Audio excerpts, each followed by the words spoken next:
Nós fomos às lojas de materiais de construção ouvir quem está na maratona de obras e pequenas reformas. Vamos ver o que as pessoas comentaram. O primeiro problema que a gente encontra é sempre achar mão de obra, né? Hoje em dia achar pedreiro e serventes de pedreiro já é complicado, né?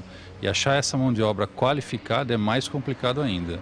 Talvez em virtude do excesso de serviço que se tem hoje no mercado, eles não ligam muito para o comprometimento com aquela obra. Eles querem pegar tudo quanto é obra que puderem, mas não dão conta no final da história. Você saberia a documentação para registrar um pedreiro? Não faço ideia do que se precisa para se registrar um pedreiro.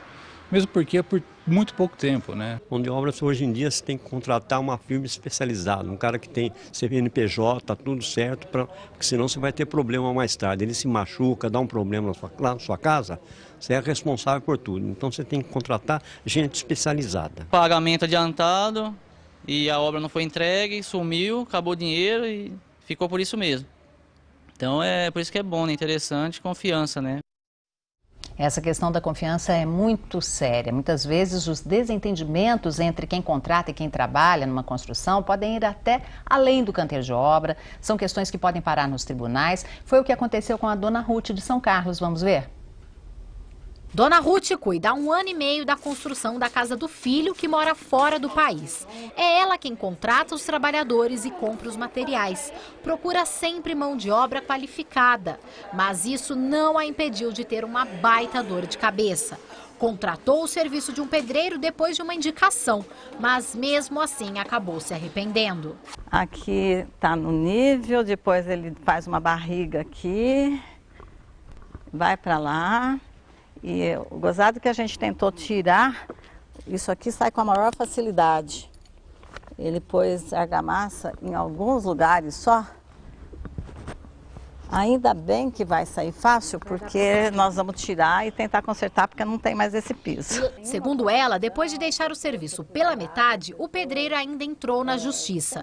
Ela precisou contratar um advogado. O pedreiro pediu uma indenização de mais de R$200 mil, porque diz que não recebeu todos os acertos trabalhistas. Então tem que saber escolher o advogado na área certa, perder tempo, procurar testemunhas para desmontar tudo que ele fez. Então, realmente é um desgaste grande. O caso ainda está na justiça. A audiência está marcada para o começo do ano que vem. E essa não é a primeira vez que ela tem problemas com pedreiros. Diz que o desgaste é muito grande. Precisa ficar cobrando, exigindo que o trabalho saia no tempo certo. O gesseiro faz uma parte, não vem fazer o resto, fica faltando um pedaço de moldura como está aí atrapalha o pintor quer fazer o serviço rápido. Em qualquer lugar você pode planejar e no final não sai aquilo que você esperava, sempre com alguns defeitos. Olha só, ela planejou e mesmo assim teve problema. E muita gente tem dúvidas sobre a contratação de profissionais na hora de fazer reformas, como você viu. Saiba que não existem muitas diferenças não entre grandes e pequenas reformas. Vamos ver quais são as dicas. Os principais itens da contratação de profissionais para reformas pequenas ou grandes. A legislação federal exige que pequenas ou grandes reformas devem ser feitas sob a orientação de engenheiro ou arquiteto, profissionais com conhecimento técnico específico para garantir a segurança da obra. Nos dois casos, é preciso um engenheiro ou um arquiteto, principalmente para as reformas com alterações estruturais. Retirar o pilar de uma casa, por exemplo, precisa do cálculo do engenheiro. Toda obra precisa ter um profissional registrado no Conselho Regional de Engenharia e Agronomia ou no Conselho de Arquitetura e Urbanismo, que assuma a responsabilidade técnica sobre a intervenção, o que inclui responsabilidades civis e criminais por eventuais problemas relacionados ao trabalho. É aconselhável que o dono da obra verifique outros trabalhos executados pelos profissionais contratados. Em obras sob a responsabilidade de engenheiros e arquitetos, a atuação de pedreiros e serventes está sujeita à orientação dos profissionais. Existe um documento chamado Anotação de Responsabilidade Técnica, que deve ser registrado por engenheiros e arquitetos em seus respectivos conselhos com os itens técnicos específicos sobre o trabalho contratado. O contrato de pedreiro deve ser feito por escrito, estipulando detalhes como prazos e valores. exigir sempre a presença do pedreiro nas pequenas reformas, não aceitar apenas o ajudante. Bom, e com relação à ART, tem até uma mudança agora em relação à separação dos conselhos que eu gostaria que o senhor esclarecesse. Foi criado o Conselho de Arquitetura e Urbanismo, então agora o arquiteto ele não faz mais a ART. A ART é um documento do CREA, que é do Conselho de Engenharia. O Conselho de Arquitetura, o documento de responsabilidade técnica do arquiteto é RRT. Que na verdade equivale, né? A mesma coisa. É que como houve a separação do conselho, então eles deram um nome diferente. Agora, com relação então a esses problemas todos que nós vimos, a necessidade de você estar respaldado legalmente, porque caso haja algum problema, você tem como acionar a pessoa na justiça e tudo mais, como é o caso que a gente viu ali na reportagem. Agora, a questão do profissional, do pedreiro, isso é fundamental para você ter menos dor de cabeça na obra, não é? Mas nesse caso específico que nós acabamos de ver, eu acho que faltou o acompanhamento de um profissional, arquiteto ou engenheiro, que é ele que teria conhecimento para fazer o acompanhamento da execução desse trabalho, para no ato da execução poder avaliar se estava sendo bem feito ou não. Porque depois que todo o trabalho foi feito, fica difícil de você corrigir. E a senhora que não tem conhecimento, ela é facilmente enganada muitas vezes, porque ela chega e o pedreiro fala para ela que o serviço é daquela forma e ela acredita de boa fé. E ela só vai perceber isso mais para frente quando vê que as coisas não estão dando certo. É claro que a gente não sabe, no caso, né, foi um exemplo, a gente não sabe os detalhes, né, pode ser que outros problemas tenham ocorrido também até por parte de quem contratou, mas é um exemplo, né. Agora, senhor João Paulo Figueiredo, em Ribeirão Preto, nosso entrevistado, o que o senhor acha dessa questão do profissional, do pedreiro, né? Ele é realmente, a figura do pedreiro é fundamental ou é possível, de repente, a gente ter um profissional mediano, mas se houver o acompanhamento do profissional, do engenheiro ou arquiteto, as coisas podem ser equacionadas. Como é que o senhor vê aí a questão da qualificação da mão de obra, principalmente com relação ao pedreiro? Bem, a mão de obra, de forma geral, para que o resultado de qualquer trabalho seja positivo, é necessário que a mão de obra seja de boa qualidade. E como foi dito antes, realmente ninguém tem bola de cristal, né? E é importante que as pessoas, de alguma forma, procurem profissionais que ofereçam referências sólidas, né, de trabalhos já executados para que os contratantes tenham em mãos profissionais de boa qualidade.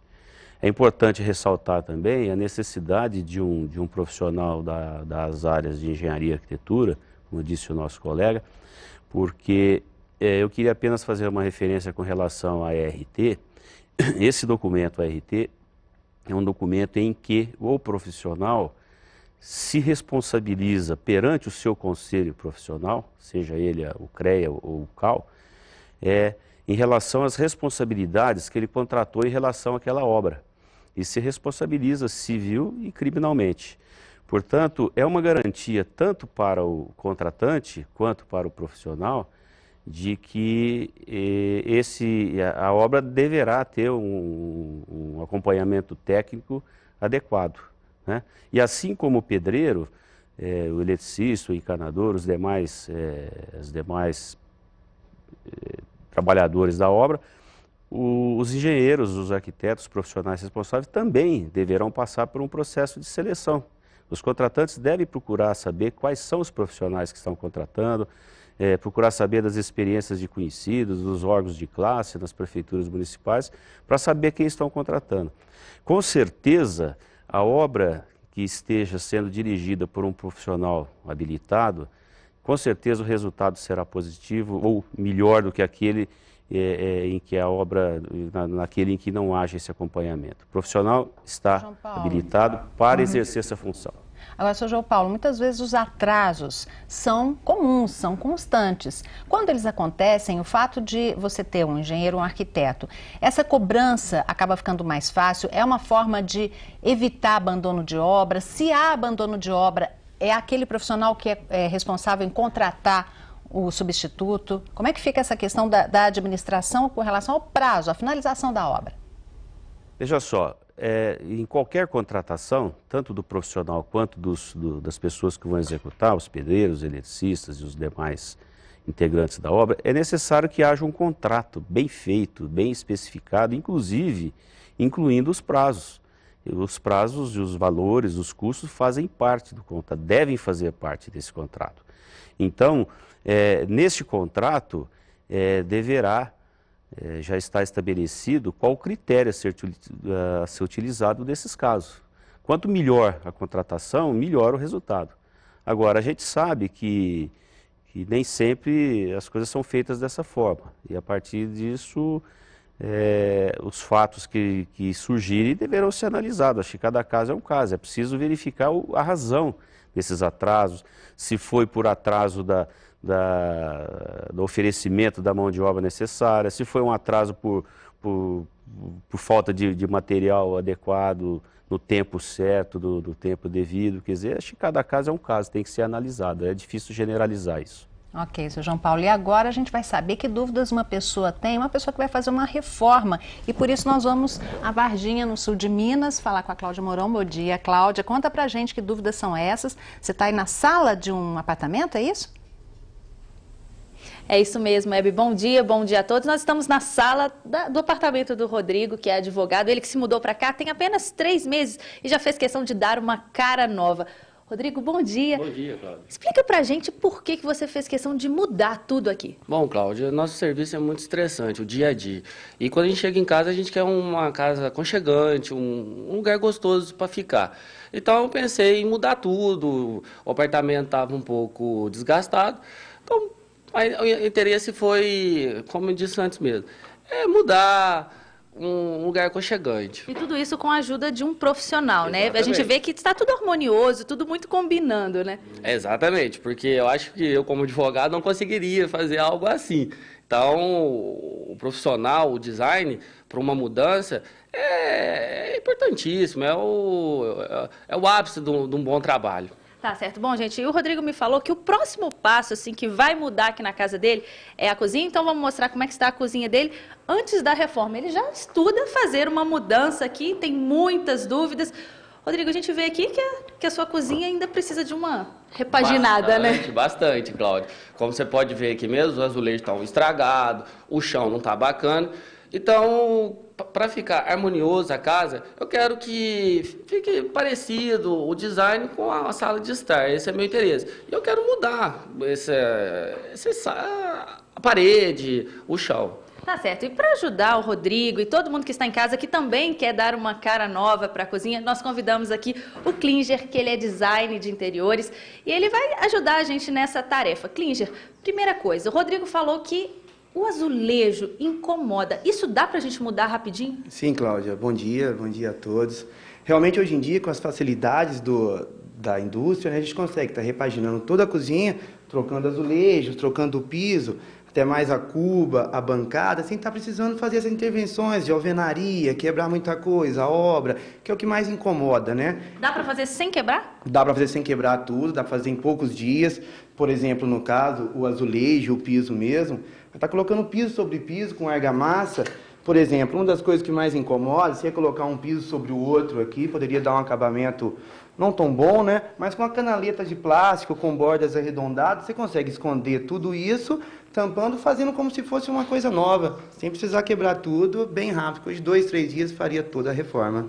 Bom, Rodrigo, e tem mais alguma coisa aqui que te incomoda, que você gostaria de mudar na sua cozinha? Bom, Cláudia, aquela questão, existe mudança que a gente tem interesse. O meu interesse é uma cozinha americana.